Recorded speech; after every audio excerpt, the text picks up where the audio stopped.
Welcome to the Elite Athlete Podcast. I am Dr. Nicole Tatro, and I'm here to help you unleash your peak performance and dominate your sport with fierce confidence and unstoppable energy. Whether you're a high-level athlete, a dedicated parent, a coach, or an agent, this podcast is for you.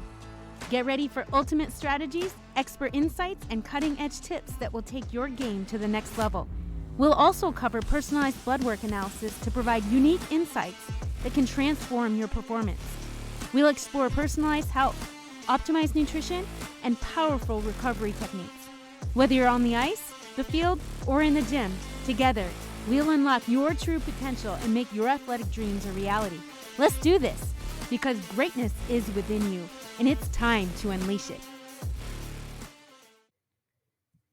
Okay, welcome back to the Elite Athlete Podcast. I'm your host, Dr. Nicole Tatro, and today I am super excited to say that I have a special guest with me today, Mike Reese. Thank you so much, Mike, for coming on today.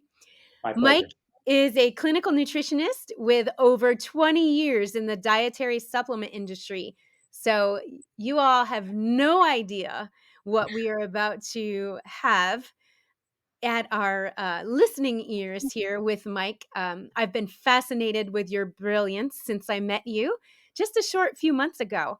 So I'm so excited. Thank you so much. I know you're a busy man, but thank you for joining us here. Oh, it's awesome. Yeah, it's been a pleasure to get to know you even just within the last 3 months. It seems like we've known each other longer because of what we've been involved in, and it's been a lot of fun. So, Well, I think your ears are probably ringing because in some of my production of some of the things that I'm doing, I just can't go without saying my mentors. So I say my mentors, and you're one of them. So your name has been brought up in a lot of my things recently. So if you all are in my world and if you've seen some of my things like my workshop, this is the Mike Reese that I talk about in the workshop. So Mike, it's such a pleasure to have you. I know that I have asked you a ton of questions about my athletes and especially my own athletes that live in my house. So I thought maybe today you could share some of your knowledge about high-level absolutely. athletes. The listeners here are high-level athletes, maybe athletes trying to get that high level. Yeah. Their parents, of course, because if we have that younger high-level athlete, usually the parents are involved, as well as maybe their coaches or their agents or their advisors. So those are the people that we're talking to, Mike. So I thought maybe you could help us out in understanding athletes on maybe a nutritional level. That comes up a ton. It's an exciting subject when it comes to diet, nutrition, and supplements. And because sports, whether it's muscle building or it's muscle recovery, or if it's just performance, or if it's neurological health, the way you can focus in your performance, or how quickly you can recover after practice, or get ready for your practice, or just feel good and energized during the day. It's inevitable that someone is going to get sore when they push hard. I mean, it's inevitable that there are those days where maybe we feel a little bit more fatigued because we've been working so hard all week to prep for this upcoming game or whatever as the body adapts. Supplements can be looked at as a completely natural way, not a synthetic or, fake way, but just this natural, wholesome way to bridge that gap of just prolonged muscle soreness and inflammation and pain and joint pain and those things that tend to kind of get in the way or obstacles from time to time, or just other concerns that athletes have. We're trying to optimize performance, so not only just feeling that buzz of energy, but speed up the recovery time. I don't know if I'm making myself redundant here, but there's a variety there that's available, and it doesn't have to be this magic bullet product that's out there, the latest and greatest, where all this marketing hype is pointed towards this one product that everybody's talking about. it's just some of the basic fundamentals with supplements. And I think sometimes when we say supplements, we have the tendency to look at them as kind of inferior, like it's just not the same as other things that are quote unquote natural. I can assure you that there are supplements that do come from natural sources. They are whole plant sources. They're whole food. They are natural compounds. They've just been put together strategically in a way so that athletes can perform better.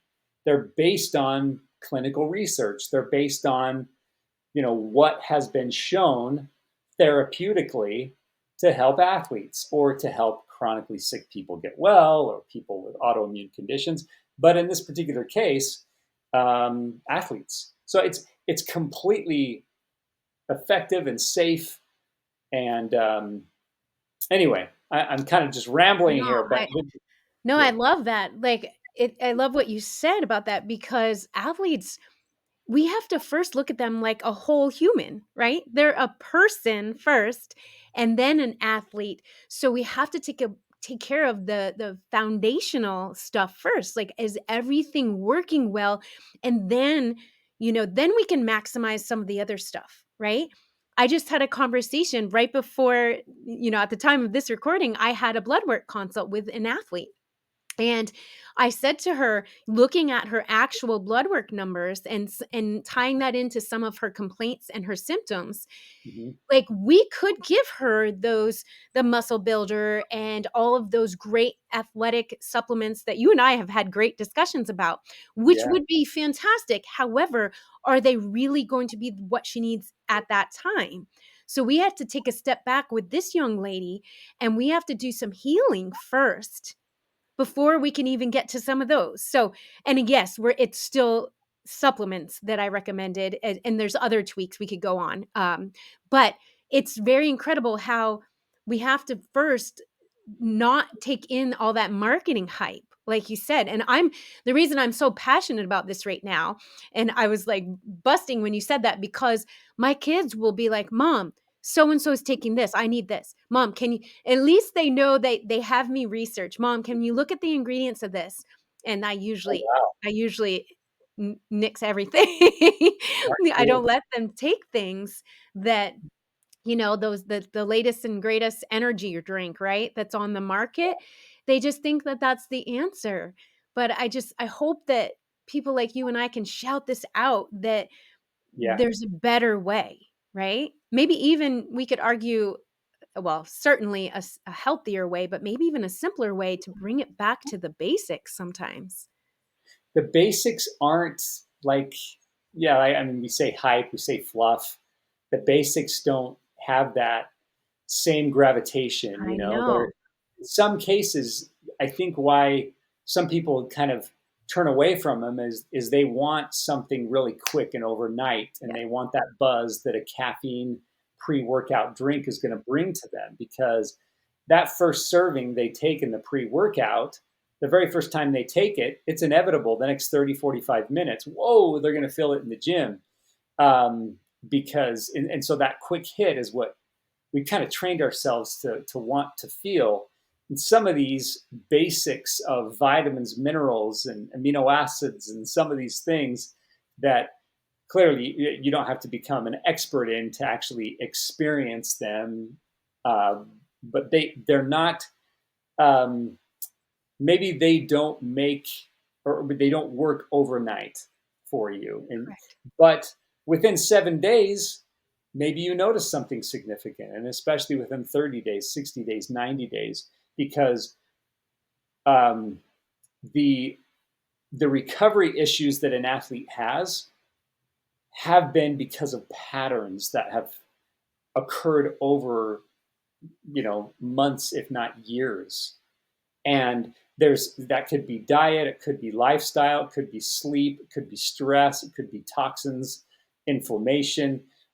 There's a myriad of reasons why an athlete, even a youth athlete who you think would be, their metabolism would be absolutely stellar and amazing, even the struggles that an adolescent has, that probably has high testosterone and high HGH because of their age, those struggles they've dealt with probably for a while. And so there are these underlying issues that you want the right high quality supplements or ingredients to help take care of. Let's get to that root or underlying root of the root cause. And when you address things like that with the basic ingredients, without all the hype or the fluff, then that's a game changer. Because then that's when in 60 days, 90 days, you're making this long-term change. It's the forever indefinite changes that you want to make, not that quick buzz that they're going to get for the next 6 or 7 hours, as caffeine has its time release for 6, 7 hours. And again, I'm not demonizing caffeine in this I know. podcast. It's not my goal here, but the goal of the right compounds, the right nutrition, is that you're making this long-term change for an athlete, so that, hey, in 6 months from now, when they look back, they're like, hey, I'm so glad I did that protocol because I'm that much further ahead. And now I understand these things. My performance has not been the same. I recover better. I sleep better. And I deal with anxiety better when I approach my performances, those kinds of things. We could go on, right? And they're getting Yeah. less sick. I have these athletes. I know I have personal experience with this. So I used to push so hard. So I played 2 sports in college, and I'm dating myself, but it was a long time ago. But still, the same basic stuff, the same demands are there, right? The same human body, the same demands. I didn't know what I know now back then, right? I pushed so hard. I would have a Snickers bar in between, thinking the peanuts would be protein and giving me Yeah. energy. I had no idea, right? And then I pushed. And I also, obviously, with my credentials, I was in school for my master's in physical therapy at the time and a Yeah. biology degree. So I was pushing hard in school and then pushing hard on the field. I played field hockey and softball. But then I would notice, so I'd push, and I did okay. And then I would have school break, I'd go home, and I would actually be sick. And then I would recover, then it would take forever to recover. So now I look back, I'm like, wow, so many things I could have changed that would have actually helped me now in my life too, because I feel like I'm still fighting all of the things that I did back then. So I hope that we can reach these young athletes now to not only have them optimize their performance for their future, their near future, but also their farther out future. And I think that there is simple changes that can take place. When someone's fully committed, maybe there are some significant or drastic changes that somebody needs to take with their diet, or overall just healthy practices, right? I mean, sometimes it feels like there's these significant changes. But when it comes to taking certain natural products and making little tweaks in your diet, the changes aren't like drastic. It's just little by little. Through Yeah. the smallest and simple changes, you make big changes. You make lasting changes, and it's just about being consistent with those. And so I think yeah, granted, you learned that a Snickers bar with peanuts is not the best source of protein in between your performance. Um, However, if someone downs a Snickers because that's what's available and they need to replenish something, maybe it's not the end of the world, but that shouldn't be a regular practice for them, right? And it's about implementing this new strategy of these natural compounds that's really going to make a difference long term. Just step by step, little by little, it makes this long term difference in in everything and everything you do as an athlete. I totally agree. We have that discussion in our household a lot. And we're not perfect as far as when it comes to nutrition and all of the health stuff, but we do it well enough so that hopefully when they do have the pizza, because the team Yeah. dinner was a pizza at somebody else's house, Oh, right. Yeah. their body can handle it, right? So there's a big thing that I want to bring up, if you don't mind. You actually helped with ours this way. Let's talk about protein. That is a Oh, yeah. huge word in the sports world, and especially with my boys so it's interesting because with the boys, they think they need more and more and more. And with the females, it seems, because I have a young teenage daughter, sometimes I feel like they don't eat enough. So Mhm. could we talk a little bit about protein? I know that you and I had some specific talks, but maybe we could at least open the conversation about protein, the protein needs of a high level athlete. We have been told for years and decades, and this concept of how to calculate protein, right? And even professional athletes may even give advice in a publication or something where it's like, Mhm. oh yeah, per pound of body weight, you got to have 1 gram of protein, or per pound of body weight, you got to have 1.5 grams of protein. Yeah. I mean, I've heard so many different ranges over the last 20 years that I've been so interested in all this and getting it right. And um, gosh, there's a lot to talk about when it comes to protein. But one thing in particular is not only how much protein you eat in a 24-hour period. I think that's an easy way to get a calculator out and to just calculate how much protein do I need today? How much protein do I need between today and tomorrow at this time? And as long as I hit that, I'm going to get bigger muscles and all is going to be well. And the end. Get the calculator out, and then I need to get the scale out and see how big my chicken breast is. It's like, put that aside for just a second. And it really boils down to your digestive system right now. Like, you sit down, you have lunch. How much protein should you eat right now? How much protein is your body able to really digest? How much does it need to repair, to build cellular structure, to help with your skin so that your skin's healthy, your hair, your nails, all your tissues, not just muscle. I mean, muscle is like one of many tissues. Muscle is very important, but it's the whole body systemically. And so while sometimes I think as a youth or as an adolescent we think more is more. Like, okay, well, if protein's so important, I'm going to eat 80 grams of protein from this protein shake. One serving says 20 grams. I'm gonna have 4 scoops, and I'm just gonna load up, and it's gonna help me get bigger.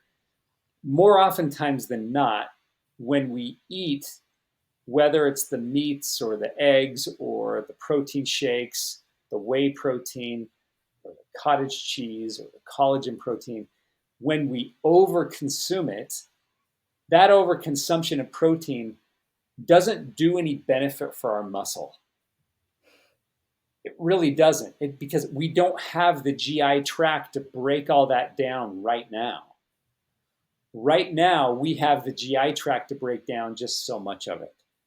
And so, why overstuff yourself of protein when it's not going to give you the benefits that protein gives you?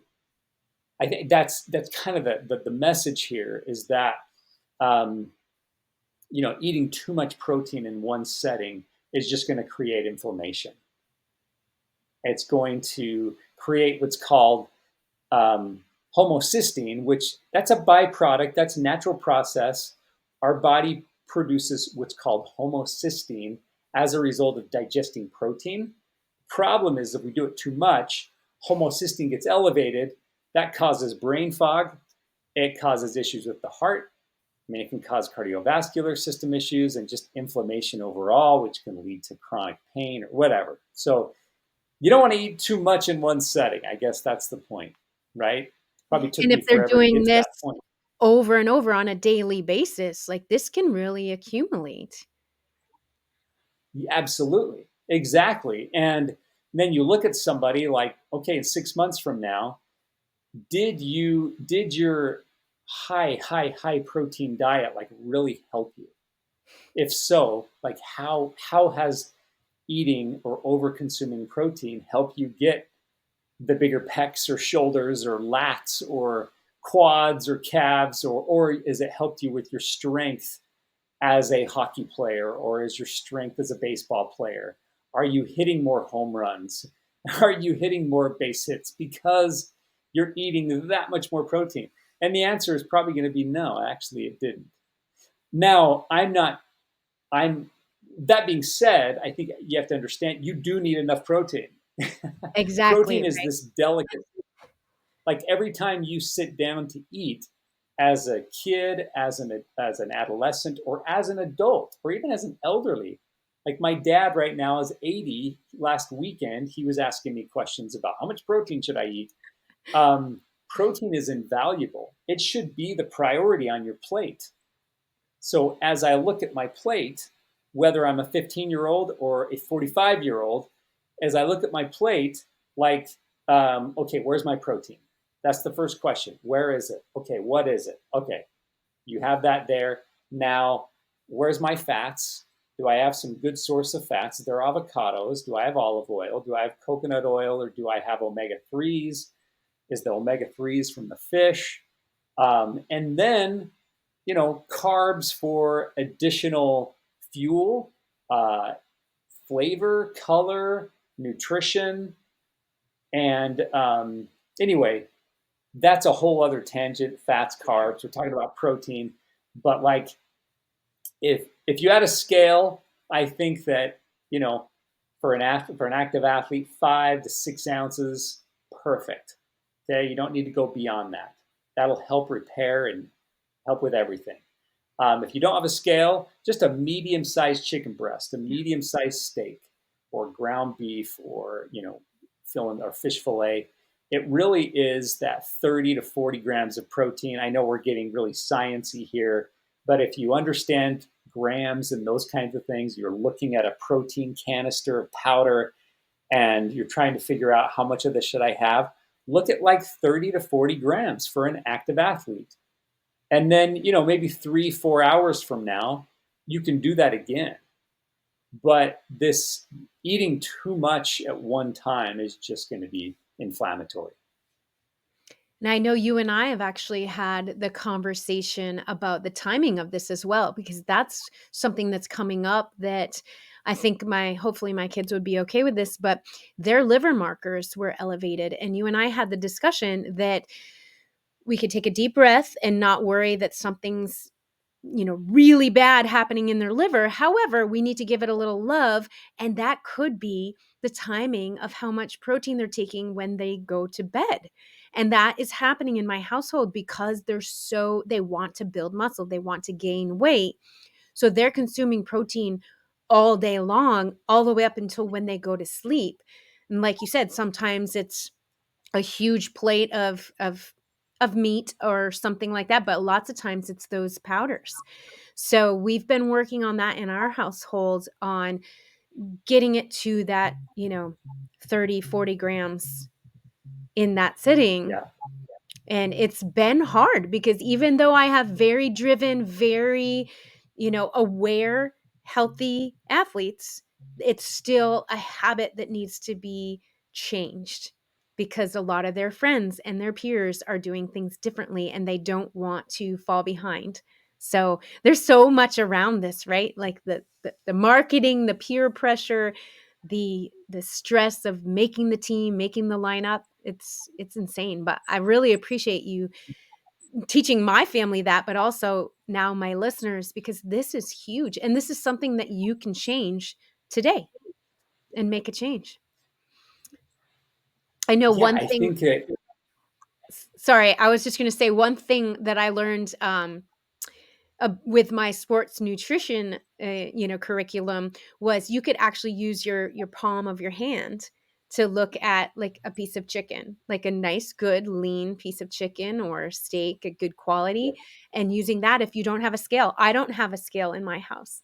So, yes, when they have the protein powder, which I try to teach them that even if it's a good, healthy kind, and we're not going to get into that right now today, but it's still processed. So I still don't want them having all of their calories and their protein from that.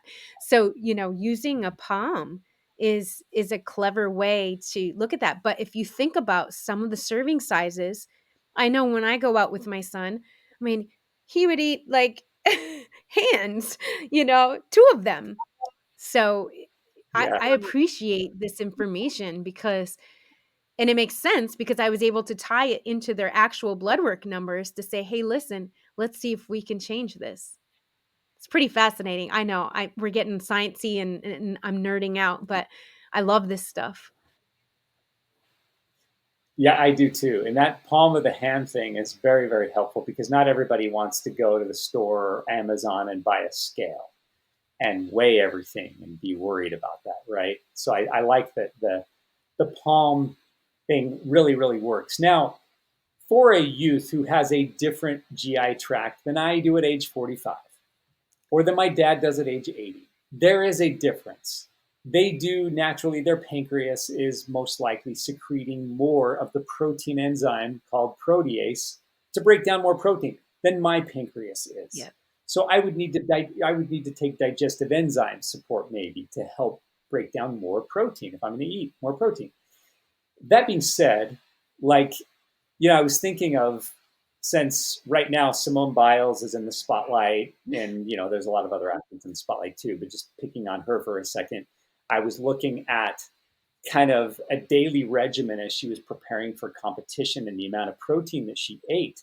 And even her, these were like medium sized, proteins. And she was not loading up on shakes. I didn't see any powders. Like I didn't notice like um, uh, kachava or whey protein powders or other supplement protein bars. It was just meals with that looked wholesome, simple, a medium amount of chicken or whatever. And I thought, okay, that's a decent example. Now, she probably had some additional help with a nutritionist or someone to help her with I'm that. sure at this But and then you look at somebody like a Michael Phelps from the past when he was in his prime, he was trying to get in, more than 10,000 calories a day because of just how active he was and how many hours upon hours he was swimming to prepare for these important events. So everybody's in a different walk of life. So Michael Phelps at that particular time as an athlete, he was consuming higher amounts of protein because his body could handle it. So I understand that there's variables.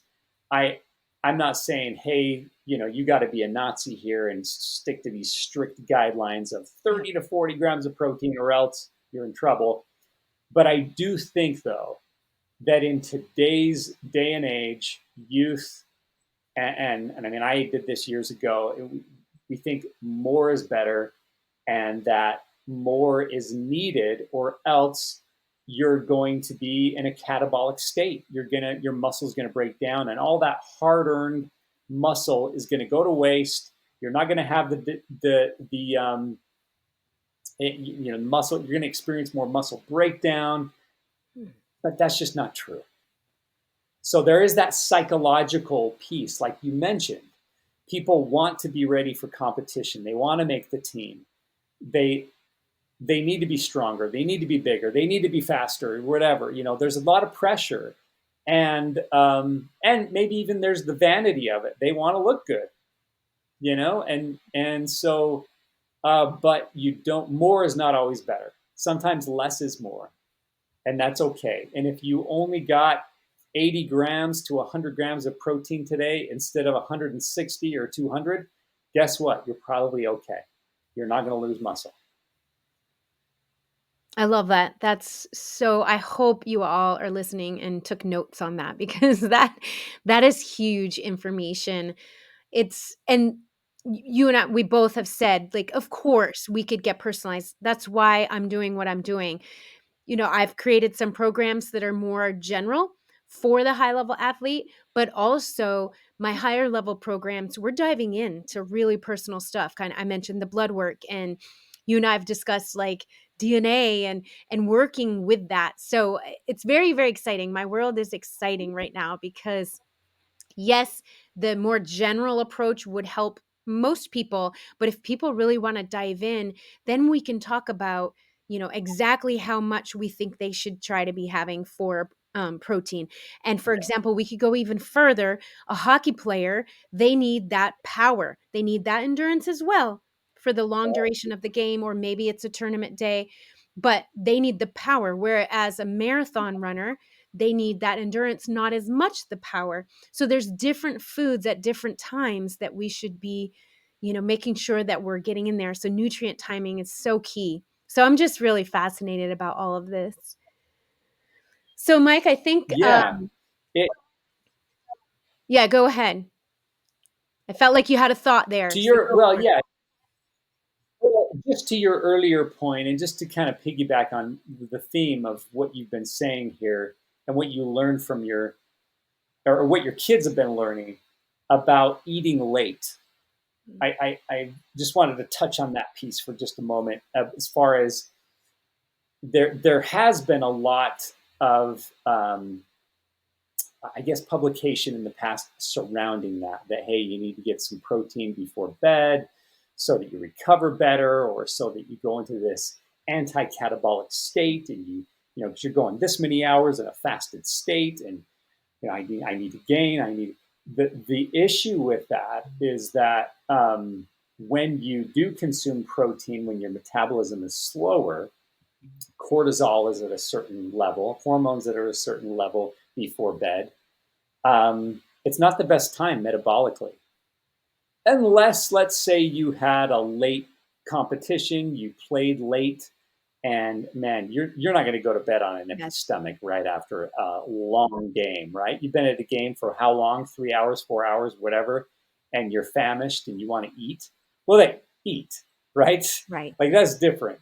But I think at an ongoing basis for athletes, um, even though you think, oh, I'm an athlete, it doesn't matter, I'm just going to burn it, I'm got the metabolism for it, who cares? There is value in allowing your body to not eat like 3-4 hours before you go to bed, and that may seem like crazy, Yeah. right? But if you can do that, even as a youth, you'll release more human growth hormone and more testosterone, the favorite word, the favorite one we talk about, Mhm. but more hormone balancing and all these healthy anti-aging recovering hormones that we like, HGH, testosterone, and others. Everything kind of resets better, rejuvenates while you're asleep, and then you wake up better, more refreshed. Your muscles are in a better state, and then you know what, you can break your fast with protein. Then your body's going to metabolize and absorb the protein from the eggs that you eat, from the omelet that you eat, or whatever else you're eating in the morning that breaks the fast. Your body metabolically is going to be ready for that. You'll benefit better than you would by eating late. And adults or anybody can learn from that. If you can allow your body more time before you go to bed, it's anti-aging. You will sleep better, recover better, and you'll balance hormones better. So if you have an issue with hormonal balance, although that's a whole other topic and tangent, and there's a lot that goes into that. If you're having issues with estrogen dominance, or low testosterone, or low estrogen, or whatever, ask yourself, when did I eat last night? And when did I eat the night before? And when did I eat the night before that? A little tweak that can make a difference because of how much our hormones regenerate while we're asleep. It helps to go to bed on like a digested or fasted state. So, yeah. That is really valuable information. And it's like you said, sometimes their schedules are so crazy that those games, I mean, one time, even this summer, just summer league hockey, my son's game started at 8:25. So it was done at 9:25. By the time he got home, it was 10 o'clock, and he's starving. So he has to eat. But it's just if it's on an ongoing basis, that's where I see it being an issue. But I love what you said about that. So, Mike, I'm wondering, I don't know if you and I have this ability to keep it like general, but we kind of, Yeah, in the very beginning, especially giving your credentials, we teased a little bit about supplementation. We talked a little bit about it in the beginning. I'm wondering if you could give us a general overview, and maybe this will be a teaser for us to get together again and get more specific. But could you give me and the audience a general overview of your thoughts on the supplement needs for most high level athletes? I know you and I have had this discussion quite a bit yeah, because you are my mentor and you helped me with some of my program creation. But I'm wondering if we could yeah, let the world know what your thoughts are on that. And you can stay general yeah. because then maybe that'll give us enough interest, and then you and I, it'll give us a reason to get back together and go in more depth. Does that make sense? It totally makes sense. And if this it leads to another conversation, you know, a part two or whatever, then so be it. I think that maybe that's the direction we should go because of just the paramount information that's there. And I think without getting carried away in all the nitty gritty details of ingredients, like, oh, how much vitamin C? Oh, I heard vitamin A isn't good. And what about omega 3s? Well, I heard that they're bad, they go rancid. Well, yeah, so I don't want my son to take omega 3s. So because I heard that they're bad for you, or, there's all these little things. We can go down these rabbit trails with supplements. And so I don't want to do that right now. But I think from a more general standpoint, like you said, or like you asked, Nicole, it's important to look at what are the core needs that supplements can help fuel. And I mean, I think it really helps to know that cells of the body need nutrition and they need the right ones, right? That sounds pretty basic, right? Cellular nutrition, cellular healing. And so over the last so many years, I've just done a deep dive into what supplements or ingredients or formulas work best to feed the cells. You gotta clean the cells and then you need to recover those cells. The body's cells have to be receptive. One of the biggest issues that athletes can have is they upgrade their diet, and so, like, upgrade the diet, right? Like, they're eating broccoli or asparagus and they're eating these things that you think, wow, that's good for them. That takes a lot of discipline. Those are bitter foods or whatever, for an adolescent to eat.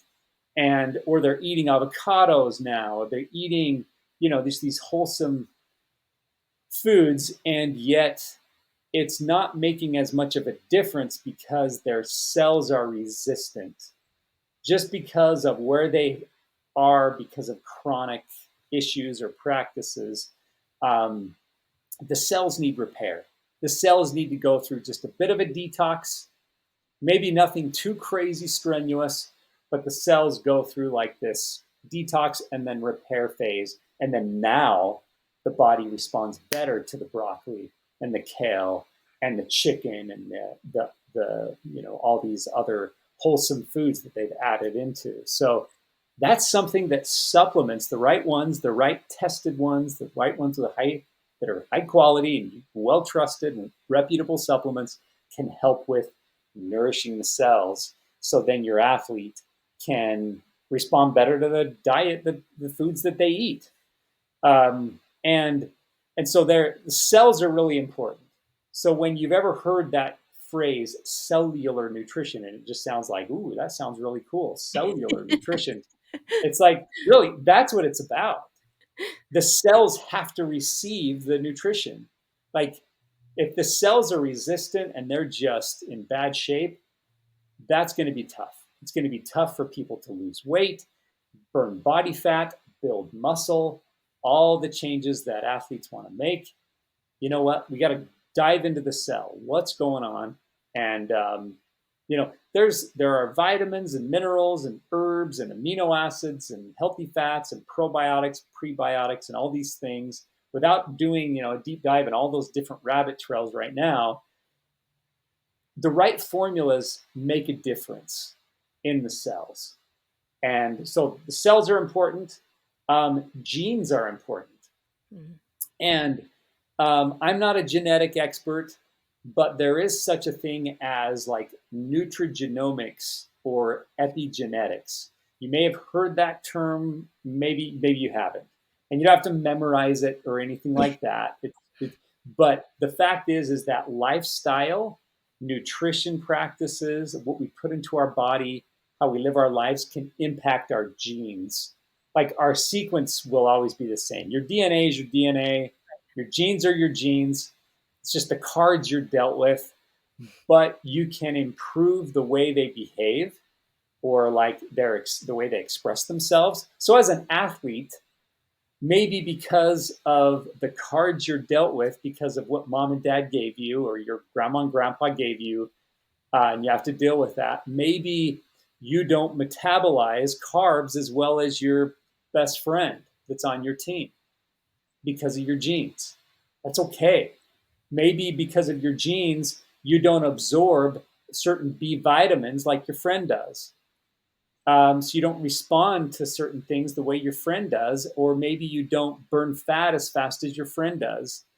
And while that may sound a bit depressing, it's very common. We all have genetic defects, and yet what's really cool about it is there are formulas today because of research that's been done by cool people over the last so many years.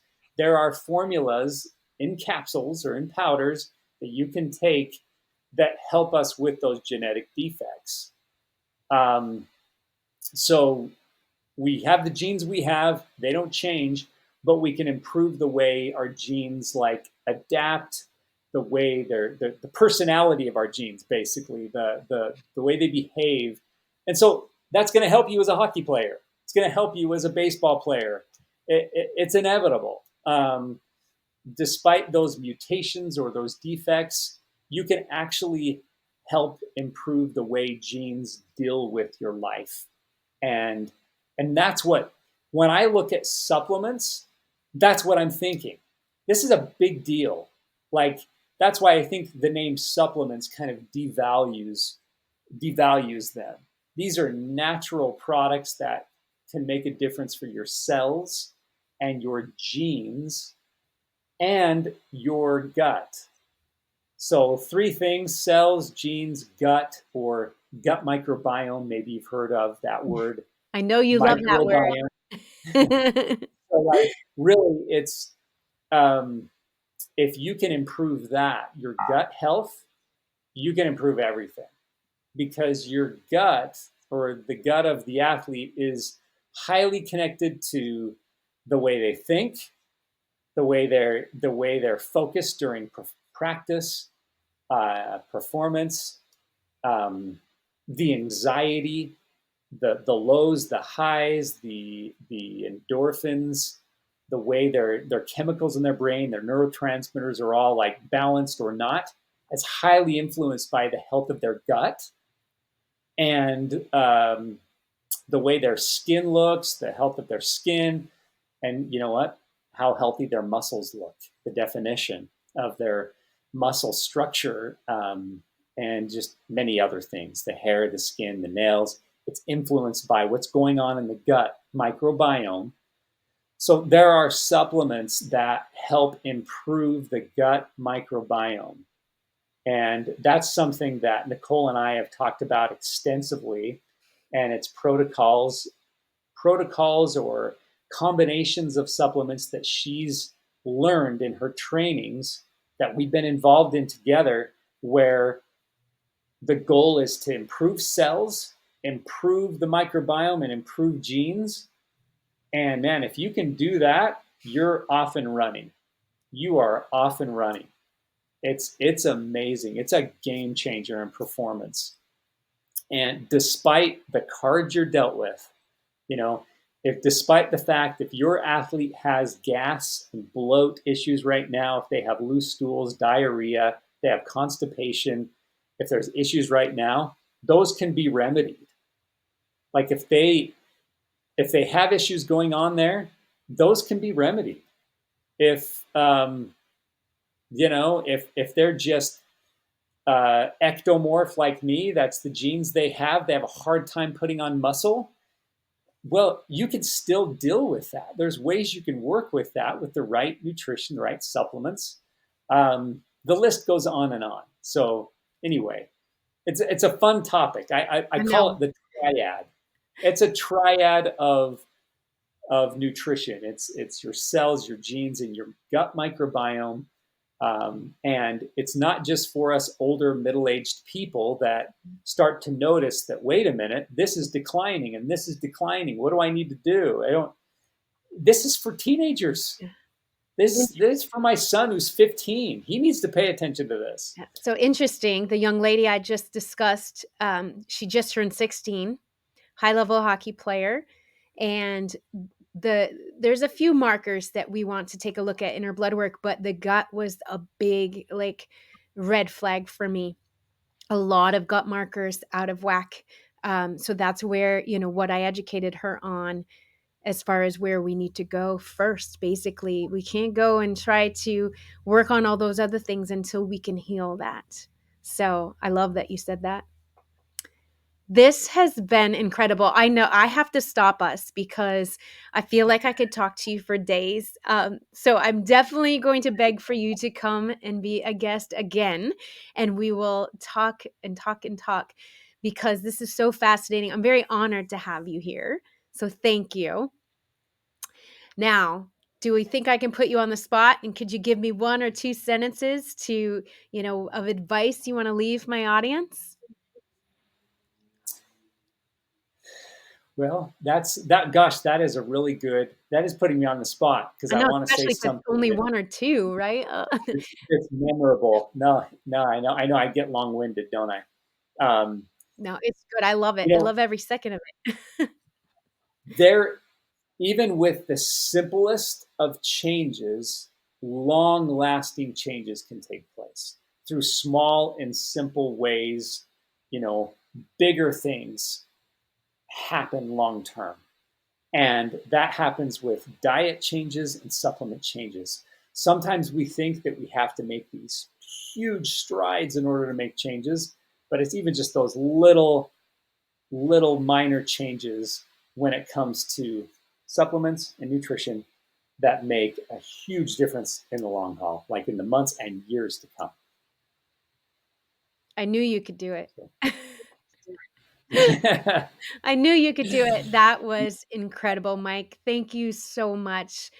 I really, really appreciate your time, and you're brilliant. So I appreciate it.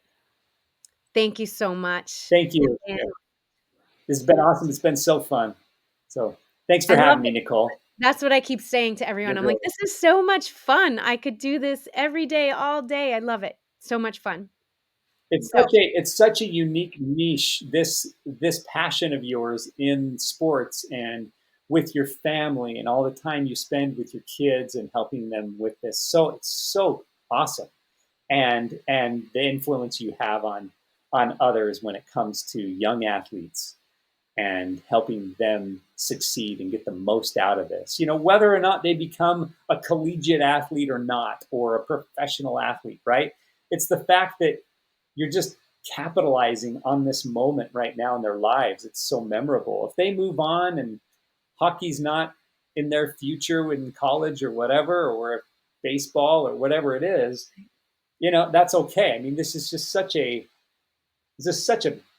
blessed time of life for them. And so the fact that you're so invested in helping so many people and influence people during this time in their lives, this is awesome. This is thank so you. great. Thank you so much. It was an incredible time in my life during that time, even through the struggles. And I know it is as hard as hard as it is right now for my kids in each of their different levels of where they're at. It's still just awesome. This is like what our family does. It's our experiences. We sacrifice some things, but it is our life right now. So why not make it the most healthiest, right? So Exactly. Amen. wonderful. Thanks, Mike. And I Awesome. want to thank you all You're for welcome. listening and tuning in to the Elite Athlete Podcast. I will see you in the next episode. Bye for now. Thank you so much for tuning in to the Elite Athlete Podcast. I'm Dr. Nicole Tatro, and I hope you found today's episode inspiring and empowering. If you're ready to take your performance to the next level, Don't miss out on my free instant access 3-day workshop series, Elevate Your Game and Dominate Your Sport. In this workshop, you'll discover natural recovery secrets, blood work insights, and the truth about supplements to help you achieve peak performance. Sign up for instant access today and start your journey to becoming the elite athlete you're destined to be. Visit the link in the show notes and join now. And if you enjoyed this episode, please leave a review and share it with fellow athletes, parents, coaches, and agents. Your support helps us spread the word and elevate the game for many more athletes just like you. Remember, you have the power to achieve greatness. Let's do this together. Until next time, keep pushing your limits and stay unstoppable.